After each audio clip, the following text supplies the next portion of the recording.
നിയമസഭാ തെരഞ്ഞെടുപ്പിൽ മത്സരിക്കാനുള്ള 2 ടേം മാനദണ്ഡം ഒഴിവാക്കുമെന്ന സൂചന നൽകി സിപിഎം സംസ്ഥാന സെക്രട്ടറി. കഴിഞ്ഞ തവണ പ്രത്യേക സാഹചര്യത്തിലാണ് പ്രായപരിധിയിൽ ഇളവ് നടപ്പാക്കിയതെന്നും എം.വി. ഗോവിന്ദൻ മീഡിയ വണ്ണോട് പറഞ്ഞു. ഇളവ് നൽകുന്ന എംഎൽഎമാരോട് മത്സരത്തിന് തയ്യാറെടുക്കാനുള്ള നിർദ്ദേശം പാർട്ടി നേതൃത്വവും നൽകിയിട്ടുണ്ട്.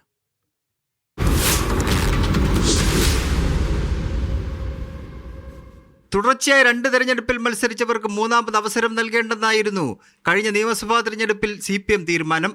ആ നിബന്ധനയിൽ തട്ടി പല പ്രമുഖരും മത്സരരംഗത്ത് നിന്ന് മാറി നിൽക്കേണ്ടി വന്നു.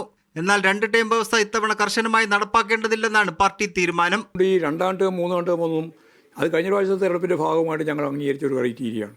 ആ ക്രൈറ്റീരിയ അതേപോലെ തുടരുകയാണ് എന്നുള്ളതൊന്നും തിരിച്ചറിയാൻ വേണ്ട. ഓരോ തെരഞ്ഞെടുപ്പിനും ഓരോ ക്രൈറ്റീരിയയാണ്. ആ ക്രൈറ്റീരിയ അനുസരിച്ച് എന്താവണം എന്നത് സംബന്ധിച്ച് ഞങ്ങൾ ചർച്ച ആരംഭിച്ചിട്ടേയില്ല. CPM ഒന്നും ആരംഭിച്ചിട്ടില്ല, ഇടതുകോട്ട ജനാധിപത്യ മുന്നണിയും ആരംഭിച്ചിട്ടില്ല. മട്ടന്നൂരിലോ കണ്ണൂരിലോ മറ്റേതെങ്കിലും ഉറപ്പായ സീറ്റിൽ നിന്ന് കെ ശൈലജ മത്സരിക്കും. ആറന്മുളയിൽ വീണ ജോർജ് തന്നെ സ്ഥാനാർത്ഥി.